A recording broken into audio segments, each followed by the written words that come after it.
नमस्कार साथियों, poetry art की कविता की पाठशाला के 11वें एपिसोड में मैं चेतन आनंद आप सभी का हार्दिक स्वागत करता हूं। एपिसोड नंबर 10 में हमने सीखा था घनाक्षरी लिखना और घनाक्षरी में भी मनहरण घनाक्षरी लिखना। उस दौरान मैंने बताया था कि इसके 4 भेद ज्यादा प्रसिद्ध हैं। मनहरण को मिला लें तो 5 भेद, वैसे 9 भेद होते हैं इसमें। 4 भेद में कौन से थे? मनहरण घनाक्षरी, जलहरण घनाक्षरी, देव घनाक्षरी और रूप घनाक्षरी। ज्यादा फर्क नहीं है, मात्राओं का थोड़ा फर्क है। आज हम चर्चा करेंगे जन घनाक्षरी और जल घनाक्षरी, या ऐसे कह सकते हैं कि जनहरण घनाक्षरी और जलहरण घनाक्षरी।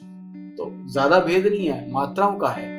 लेकिन कहते हैं ना, जब एक ही ट्रैक पे चलते चलते लेखक जो है एक सी बात लिखने लगता है तो उसका मन थोड़ा सा करता है कुछ नया करने की। इस नए तरह के प्रयोग करने में ये घनाक्षरियां आगे निकलते हैं। अब जनहरण घनाक्षरी, मनहरण में हमने सीखा था कि 4 पद होते हैं, 4 चरण यानी 4 पद होते हैं, 4 पंक्तियां। 4 पंक्तियों में प्रत्येक पंक्ति में जो है 16 और 15 पे यति होती है। ठीक है, हमने ये सीखा था। और हर पद के अंत में जो है तुकांत आएगा, हर पंक्ति में तुकांत आएगा। ठीक है, 8 8 8 7। इसके एक पद में 4 चरण पर यति होगी तो अच्छा हो जाता है और उत्तम मान लिया जाता है, क्योंकि सौंदर्य उसका बढ़ता है। यही बात मनहरण में आती है। मनहरण में भी 8 8 8 7 एक पंक्ति में ये 4 चरण माने जाते हैं। इसमें भी 16 और 15 पर यति होती है। 16 वर्णों पे पहले यति और उसके बाद 15 वर्णों पे यति आती है। ठीक है, लेकिन इसमें क्या है, अंत में गुरु से इसका अंत होगा। जो भी तुकांत लाएं या कैसे भी लाएं, गुरु से इसका अंत करेंगे।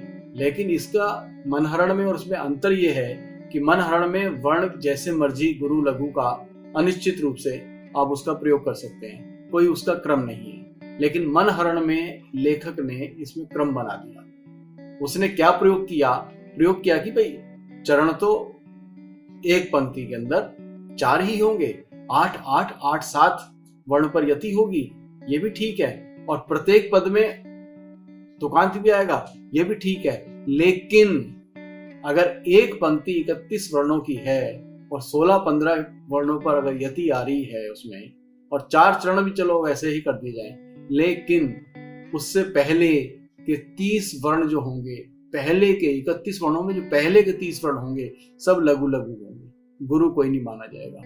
लेकिन अंत गुरु से हो। अजीब सा प्रयोग था, लेकिन इसमें भी उन्होंने प्रयोग किया और उसमें काफी लिखा गया, सफल भी रहे। अब जैसे सीधा सीधा करो, मैंने बताया था विषम विषम सम, विषम विषम सम, विषम विषम सम, विषम विषम है। अब इस तरह से कर दिया।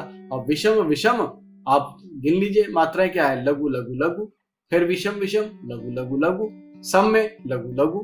ठीक है, अब फिर इसका रिपीटिशन हुआ दूसरे चरण में, विषम विषम सम, विषम विषम सम, विषम विषम है।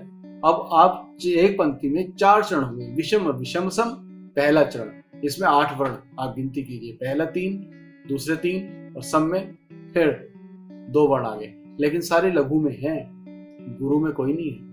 ऐसी विषम विषम सम दूसरे चरण में भी इसका रिपीट कीजिए अगर, तो ये भी लघु लघु लघु, लघु लघु लघु और लघु लघु। तीसरे चरण में भी विषम विषम सम, लघु लघु लघु, लघु लघु लघु, लघु लघु। और चौथे चरण में विषम विषम है तो लघु लघु लघु, लघु लघु लघु, और है में गुरु, तो अंश का गुरु में हुआ। ये मैंने एक उदाहरण के तौर पे बताया। लेकिन घनाक्षरी लिखी मैं, एक ओम नीरव जी बहुत बड़े छंद शास्त्री हैं, तो उन्होंने एक उदाहरण दिया अपनी तरफ से, उनका लिखा हुआ है। ये जनहरण घनाक्षरी का जो उदाहरण है, जो मैंने आपको बताया है कि 30 वर्ण पहले के लघु, बाद का जो अंत होगा वो गुरु से अंत होगा। लेकिन इसमें भी लय और प्रवाह मुख्य होता है। लय और प्रवाह से लिखेंगे तो सब कुछ वैसे ही आता जाएगा। इन्होंने लिखा, विकल विकल मन सुनयनी तुझ बिन, प्रगट मनस पर संवर निखर तू। तो इसमें एक पंक्ति में 4 चरण आए, विकल विकल मन। अब देखिए, लघु लघु विकल विकल, लघु लघु लघु, लघु लघु लघु, मन लघु लघु। तो पहले चरण में सारे लघु 8 वर्ण के हुए। फिर सुनयनी तुझ बिन, दूसरा चरण। अब सुनयनी में क्या हुआ? सुनयनी, ना पे छोटी की मात्रा है, बड़ी की नहीं है, ध्यान रखना। तो सुनयनी में सु में छोटा हुआ है लघु, फिर ना है फिर लघु, फिर या है फिर लघु, और ना पे छोटी की मात्रा है तो वो भी लघु है। तो कितने हो गए? 4 वर्ण। और फिर तुझ बिन, तुझ बिन में कितना हुआ? ये भी 4 वर्ण हैं, लेकिन सारे लघु लघु लघु। तो 4 और 4 8, ये 8 वर्ण सारे लघु के आए। और ऐसे प्रकट मनस पर, प्रकट में 3 लघु, मनस पर 3 लघु, पर में 2 लघु।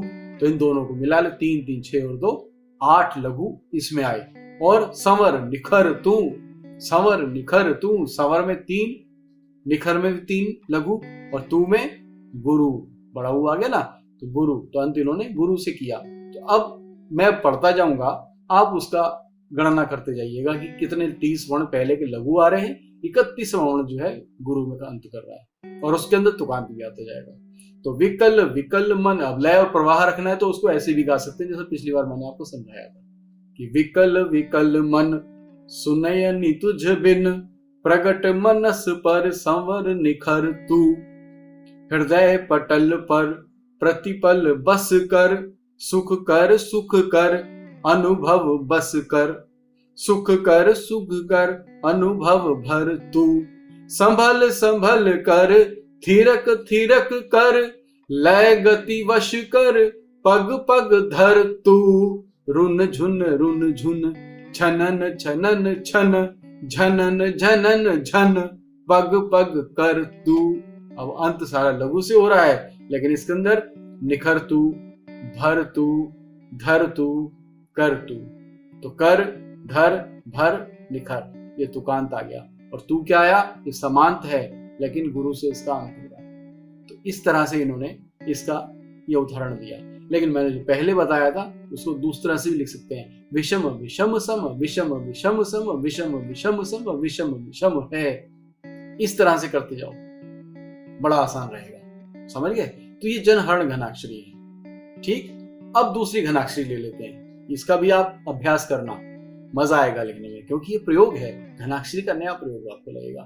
तो जनहरण घनाक्षरी बोलते हैं इसको, जो जनता को हर ले, जन का हरण करे, जनहरण।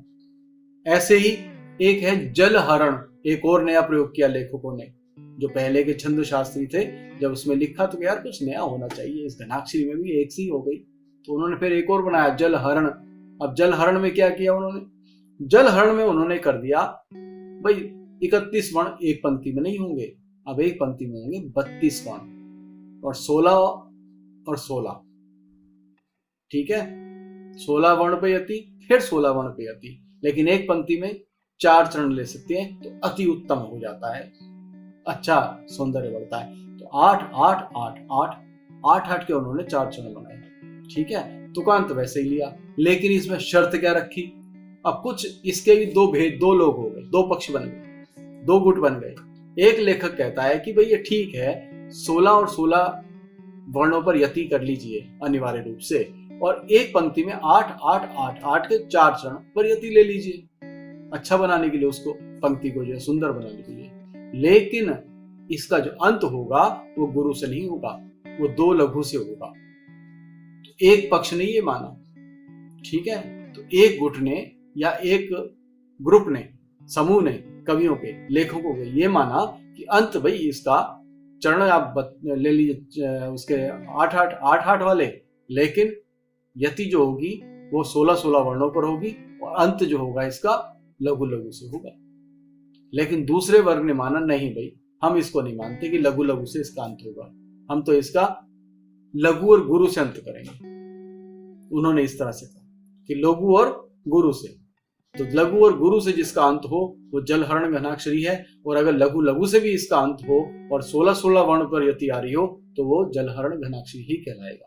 तो दोनों का उदाहरण मैं आपको देता हूं कि जिसने माना कि लघु लघु आना चाहिए तो उन्होंने इस तरह से लिखा, जिसे ओम नीरव ने अपने गद्य कोश में लिखा है कि जो उदाहरण दिए इसमें भी लय और प्रवाह मुख्य है। अगर लय और प्रवाह को पकड़ के लिखेंगे तो आपको आसानी हो जाएगी। ओम नीरव जी क्या लिखते हैं, जिन्होंने लघु लघु का क्रम माना, शर्त मानी की होना चाहिए, तो उन्होंने लिखा कि रिम झिम जल सृष्टि, रिम झिम जल वृष्टि, रचती विचित्र सृष्टि, जिसकी जैसी हो दृष्टि, आती वैसी रूप धर। अब आप कर लीजिए, ये एक पंक्ति हुई, एक पंक्ति में 4 चरण आए 8-8 वर्णों के। तो रिम झिम जल वृष्टि, अब रिम झिम में कितने वर्ण हुए, 4। और जल वृष्टि, जल वृष्टि में कितने हुए, 4। जल वृष्टि में जब 4 हुए तो इसमें कितने हो गए, 8 वर्ण, 4 पहले 4 ये। और रचती विचित्र सृष्टि, अब रचती में 3, विचित्र में 3, सृष्टि में 2, तो 3 और 3 6 और 2 8। लेकिन इसमें यह नहीं है कि सारे लघु लघु आएंगे, इसमें आप लघु गुरु का कोई भी वर्ण अनिश्चित है कर सकते हैं, लेकिन गणना वर्णों के आधार पर होगी, मात्रिक नहीं। दोनों की दोनों, चाहे वो मैंने जनहरण बताया या जलहरण घनाक्षरी बता रहा हूं, दोनों में वर्ण, ये वार्णिक छंद है, मात्रिक छंद नहीं है, तो वर्णों के आधार पर गणना करनी है। मनहरण में वार्णिक छंद है तो 30 वर्ण लघु लघु के बताए, लेकिन जलहरण में लघु गुरु का ये अनिश्चित है, कहीं भी आ सकता है, आप इस्तेमाल कर सकते हैं, लेकिन अंत जलहरण में लघु लघु से करेंगे, ये एक पक्ष ने कहा, आज वो पक्ष नहीं मानता, ठीक है। तो जिसने माना कि लघु लघु से अंत हो रहा है, उसका मैं उदाहरण दे रहा हूं, देखिएगा।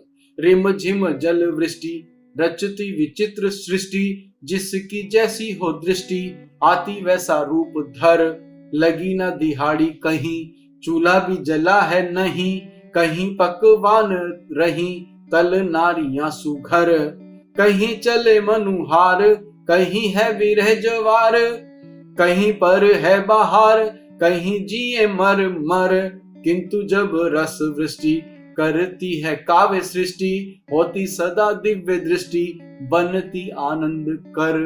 अब इसमें देखिए, धर लघु लघु से अंत हो रहा है, सुघर घर लघु लघु, ऐसी मर मर मर आ गया तो लघु लघु, और आनंद कर कर में कर लघु लघु से अंत हुआ इसका। लेकिन गणना कीजिए चाणों की 8 8 8, 16 वर्णों पर, 16 वर्णों पर अनिवार्य यति है, और सुविधा के लिए 8 8 8 8 पर यति ले सकते हैं, ठीक है। लय और प्रभाव प्रमुख होगा। तो ये उन्होंने जिन्होंने लघु लघु से अंत माना, लेकिन जिन्होंने नहीं माना और ये कहा कि लघु और गुरु से अंत होगा, मैं उसका एक दिनेश कुश भुवनपुरी हैं जिन्होंने इसका इस तरह से प्रयोग किया, जलहरण घनाक्षरी का। देखिएगा, माता को रुलाया तब, भगवान कृष्ण के लिए कह रही है, मगर दूसरे तरीके से कह रहे हैं कि माता को रुलाया तब, धरती पे आए और पैदा होते ही पिता को पानी में उतार दिया। अब दिया लघु और गुरु से अंत किया इन्होंने एक पंक्ति का। तो माता को रुलाया तब, माता को रुलाया, माता 2 वर्ण, को 1 वर्ण, 3 हो गए, रुलाया में 3 वर्ण, 3 और 3 6, और तब में 2 वर्ण, तो 3 3 6 और 2 8 वर्ण हो गए एक चरण में, ठीक है।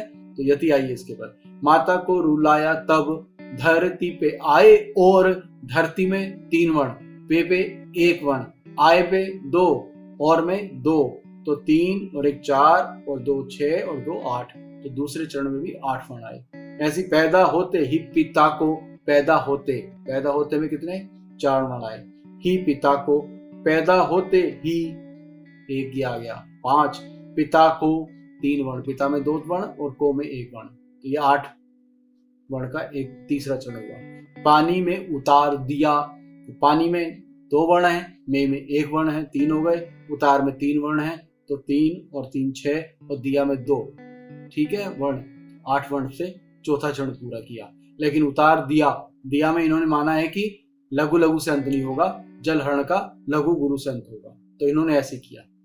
तो माता को रुलाया तब, धरती पे आए और, पैदा होते ही पिता को पानी में उतार दिया, दही दूध माखन को मिट्टी में मिलाया और, खूब दही दूध माखन को मिट्टी में मिलाया और, खूब ही रुलाया उसे जिसने भी प्यार दिया, भोरी गोरी राधा रानी को तो छोड़ दिया और, काली काली जाम्बुवती पर दिल वार दिया, काली काली जाम्बुवती पर दिल वार दिया, एक भी सलीके वाला काम तुमसे ना हुआ, भक्त भर माए और पापियों को तार दिया। अब इसमें तुकांत क्या आ रहा है, उतार दिया, उतार, प्यार, वार और तार, ये तुकांत का इस्तेमाल हुआ। दिया दिया बार में समांतर रूप से आ रहा है, लेकिन इस प्रत्येक पंक्ति का अंत जो है लघु और गुरु से हो रहा है। तो ये दूसरे पक्ष ने माना, दूसरे ग्रुप ने माना, दूसरे समूह ने माना कवि के कि वह जलहरण का अंत लघु गुरु से होगा। हम लघु लघु से इसका अंत नहीं मानते। तो ऐसे ही आपसे मेरा कहना है नए रचनाकारों से कि जलहरण घनाक्षरी लिख रहे हैं तो आप इसमें लघु लघु का भी प्रयोग कर सकते हैं अंत में, और लघु गुरु से भी इसका अंत कर सकते हैं। दोनों ही मान्य हैं, लेकिन प्रत्येक पंक्ति में 32 वर्ण होंगे। 16-16 वर्णों पर यति अनिवार्य है, और एक पंक्ति में 8-8-8-8 ये 4 चरण तो अगर बना लेंगे तो अति उत्तम मान लिया जाता है। लय और प्रवाह इसमें भी प्रमुख मानी जाएगी। आज के लिए 2 घनाक्षरी मैं बताई है आपको, एक नहीं 2 बताई है मैंने, मनहरण घनाक्षरी और जलहरण घनाक्षरी। दोनों में इस्तेमाल कीजिएगा, इसमें लिखिएगा और इसी तरह से गा के लिखिएगा तो मजा आएगा। लय और प्रवाह को बनाए रखिए, पकड़ के रखिएगा तो आसानी से लिखते चले जाएंगे। ठीक है, अभ्यास कीजिएगा। अगर मेरी बात अच्छी लग रही हो और कुछ मेरे लिए अच्छा लिखना चाहते हो तो इसका अभ्यास करके घनाक्षरी लिखिए।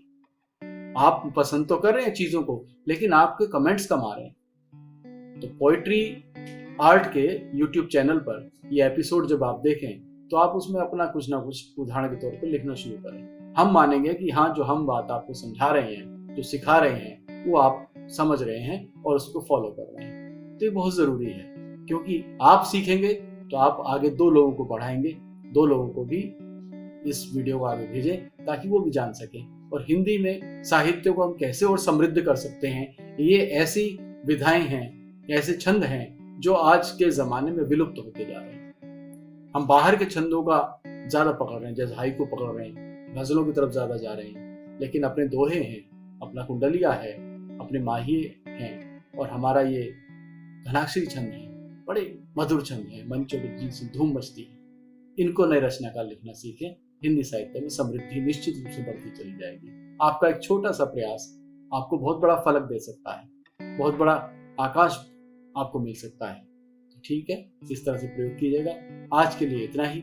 मेरे और कविता की पाठशाला के एपिसोड अगर सीखने हैं, देखने हैं, तो ऊपर ये आई का निशान आया है, या आई का बटन भी बोलते हैं इसको, आप इसको क्लिक कर दीजिएगा, मेरे सारे एपिसोड खुल जाएंगे। आज के लिए इतना ही। बहुत बहुत आपका आभार कि मेरी बात को इतने प्यार से आप सुनते हैं, और मुझे कई व्हाट्सएप पे मैसेज भी आते हैं आप लोगों के, आपकी जिज्ञासाएं भी होती हैं। और पोएट्री आर्ट चैनल के जो संस्थापक हैं सतीश शर्मा जी, जो इसके संपादक भी हैं, और उनके पास भी बहुत सारी क्वेरीज आती हैं, और मेरे पास वहाँ से व्हाट्सएप आते हैं कि इसमें क्या क्या कितनी मात्राएं हैं, इसमें क्या चीज़ें हैं। कई लोगों ने लिखना शुरू किया, माहिया बहुत ज़्यादा लिखा जा रहा है, दोहे भी बहुत ज़्यादा शुरू हो गए। मैं चाहता हूँ कि कुंडलिया के बाद अब ये घनाक्षरी पाएँ, घनाक्षरी सीखें। अगले एपिसोड में मैं आपको घनाक्षरी के बारे में ही बताऊंगा, लेकिन उसके दूसरे भेदों पर चर्चा करेंगे। ठीक है, आज के लिए इतना ही। बहुत बहुत आभार, बहुत बहुत धन्यवाद, बहुत बहुत शुक्रिया। आज के इस कोरोना काल में अपना और अपनों का विशेष ध्यान रखिएगा। अच्छा लिखिए, अच्छा सुनिए, और इस एपिसोड को अगर अच्छा लगे तो अपने 2 नए रचनाकारों को और सब्सक्राइब करें, उन्हें बढ़ाएं, उनकी तरफ फॉरवर्ड करते रहें, मत भूलिए। ठीक है, धन्यवाद, नमस्कार।